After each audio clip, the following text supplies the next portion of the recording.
The Soft Rebellion: Why the Strongest Women Are Learning to Lay Down Their Armor. I want to introduce you to someone who's rewriting the rules on what it means to be strong. Her name is Tyronda Moore, though everyone calls her Ronda. She's a single mother of seven. Seven.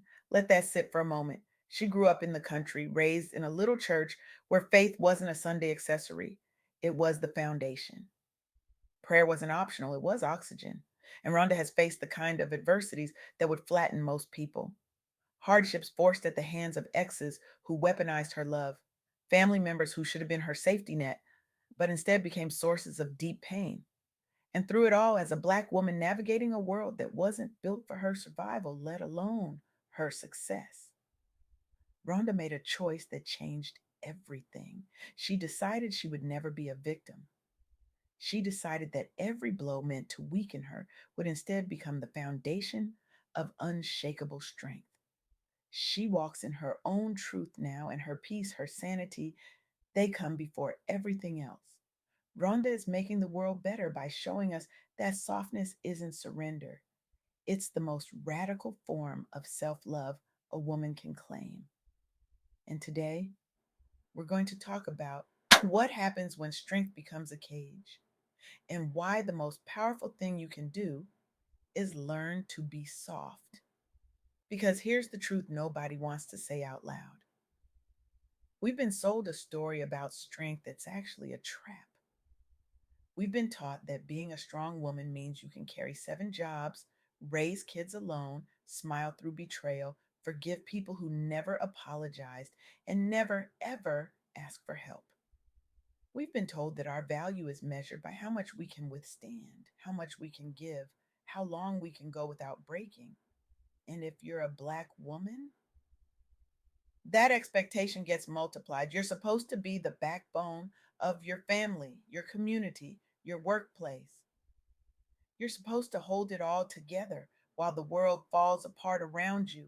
And if you dare to say you're tired, if you dare to admit you need rest, suddenly you're weak. Suddenly you're not enough. But what if strength has been a cage this whole time? What if the real power, the kind that changes legacies and heals generations, is in learning to be soft in a world that only taught you survival? Let me take you back to 1867, rural Louisiana.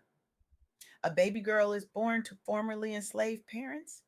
Her name is Sarah Breedlove, but history will remember her as Madam C.J. Walker. By age 7, she's orphaned, both parents gone. By 14, she's married, trying to escape an abusive household. By 20, she's a widow with a baby girl and a scalp disease so severe she's losing her hair in clumps. She's working as a washerwoman, scrubbing other people's laundry for pennies, and the world is screaming at her in every possible way that she doesn't matter, that she's invisible, that she should just accept her place at the bottom and be grateful for scraps. But Sarah had something the world didn't account for: faith, deep, church rooted country girl faith, the kind that gets on its knees and refuses to get up until heaven hears you.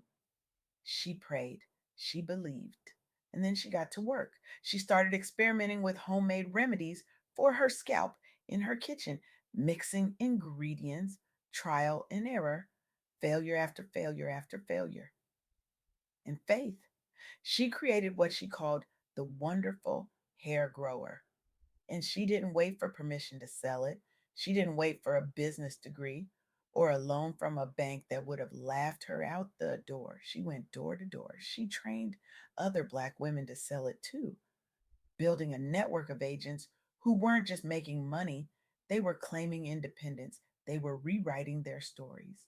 By the time Madam C.J. Walker died in 1919, she was America's first self made female millionaire. She had factories, salons, over 40,000 agents. She built mansions that stood as monuments to what happens when a Black woman refused to let poverty, racism, or pain define her future. But here's what I really want you to hear: Madam Walker didn't just build wealth, she built peace. She prioritized her sanity by creating a business that empowered other women. She didn't just survive, she thrived by choosing herself. She turned her trauma into a legacy that said, "You tried to break me, and I became unbreakable. Not because I stayed hard, but because I protected my peace." That's the first lesson Ronda wants you to remember. Reject the victim label. Every blow meant to break you can build unbreakable strength if you let it. If you stop carrying it like a badge and start using it like fuel. Now let's fast forward to 1954, rural Mississippi. Another baby girl is born to a teenage single mother. She's shuffled between her grandmother's house in the country and her mother's apartment in Milwaukee. And starting at age 9, she's sexually abused by family members, people who were supposed to protect her, people who were supposed to love her. The trauma runs deep, the kind that leaves scars you can't see but feel every single day for the rest of your life. Her name is Oprah Winfrey. And Oprah could have let that story end her. She could have carried the shame in silence. She could have believed the lie that she was broken beyond repair, that what happened to her made her less than. But instead, she leaned into the faith her grandmother taught her in that little country church. She prayed, she believed, and she made a choice that would change everything. She decided to own her truth. Oprah didn't hide her pain. She didn't pretend to be perfect. She brought her story to the screen, raw and vulnerable and real. And millions of people saw themselves in her honesty. She built Harpo Productions. She launched a show that reached 40 million viewers every single week. She became a billionaire, not by pretending everything was fine, but by being brave enough to say it wasn't. And here's the part that matters most: Oprah fiercely protected her peace. She walked away from toxicity. She set boundaries that made people uncomfortable. She chose her sanity over everything else, even when it meant saying no to people who thought they owned her time, her energy, her life. She learned that softness, vulnerability, honesty, those weren't weaknesses, they were superpowers. That's the second lesson from Rhonda. Own your truth unapologetically. It's your anchor in the storm. It's the thing that keeps you grounded when the world tries to sweep you away. One more story, and this one hits different because it's about corporate America, a space that was never built for Black women, especially not ones from the projects.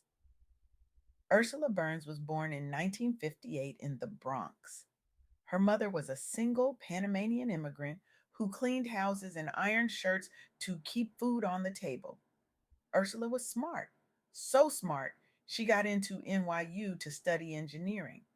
But when she showed up for internships, when she walked into boardrooms, she was told in 1,000 subtle and not so subtle ways that she didn't belong there, that she should be grateful just to be in the room, that she should stay quiet, stay small, stay in her place. She didn't. She kept going. She prayed. She believed. And she climbed the ranks at Xerox, from intern all the way to CEO, the first Black woman to lead a Fortune 500 company. But it wasn't easy. Xerox was drowning in debt. The company was facing bankruptcy. Wall Street was betting against her. And Ursula had to make brutal decisions that would have crushed someone who didn't know how to protect their peace. But she set boundaries. She mentored other Black women even while leading a $19 billion company through crisis. She prioritized her sanity by refusing to let work consume her entire life. And she turned Xerox around. She slashed the debt by 50%. She tripled the stock price. And she proved that a Black woman from the projects could lead a massive corporation through its darkest hour and come out stronger on the other side. That's the third lesson from Rhonda. Guard your peace and sanity like your life depends on it, because it does. Because without peace, all the success in the world means nothing.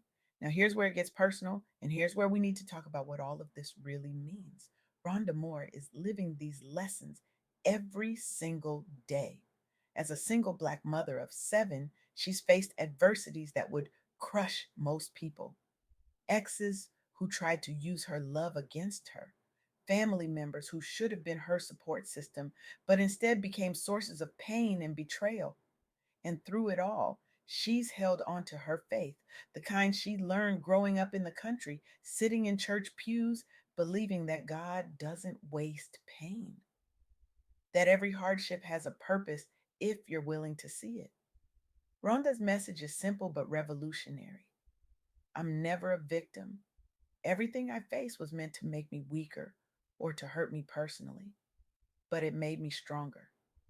I walk in my own truth, and my peace and my sanity come before everything else. And that's what this moment, this movement, this soft girl era is really about. It's not about aesthetics, it's not about pastel colors or soft lighting or any of that surface stuff. It's about a spiritual, emotional, and mental recalibration.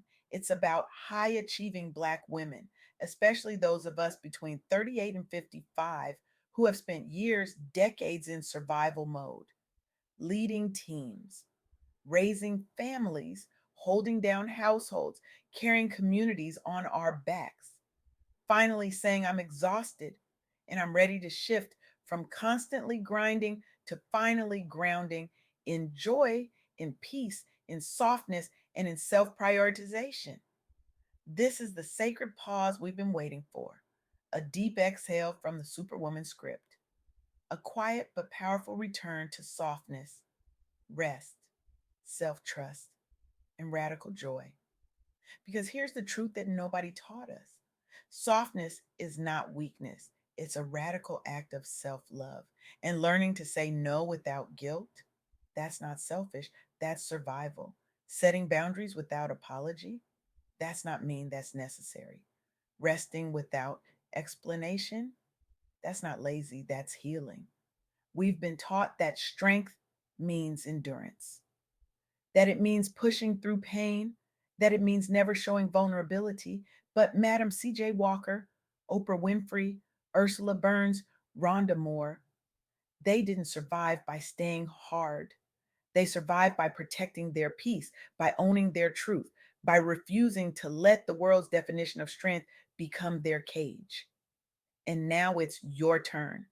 Here's what I want you to do: not tomorrow, not next week, right now. Audit your life. Name one attack, one hardship, one thing that was meant to weaken you. Maybe it came from an ex. Maybe it came from a family member. Maybe it came from a boss, a system, a world that told you that you weren't enough. Write it down. Pray on it if that's your practice. Sit with it and then flip it. Ask yourself, how did this make me stronger? What truth did I learn about myself? What boundary do I need to set right now to protect my peace? And then take one bold, maybe it's saying no to something you've been saying yes to out of guilt. Maybe it's walking away from a toxic relationship that's been draining you for years. Maybe it's finally prioritizing rest without feeling like you have to earn it. Maybe it's choosing softness when the world keeps demanding you stay hard. Single moms, we're the blueprint. We've been doing the impossible for so long, we forgot it's not supposed to be normal. But today, we're choosing different. We're choosing soft. We're choosing peace. We're choosing us. Because you're not a victim. You're not broken. You're not too much or not enough. You're a woman who's been through hell and came out holding fire. And now you get to choose softness. You get to choose peace. You get to choose you. Rhonda Moore is never a victim. She's the storm, and so are you. Welcome to your soft girl era. Now go live it.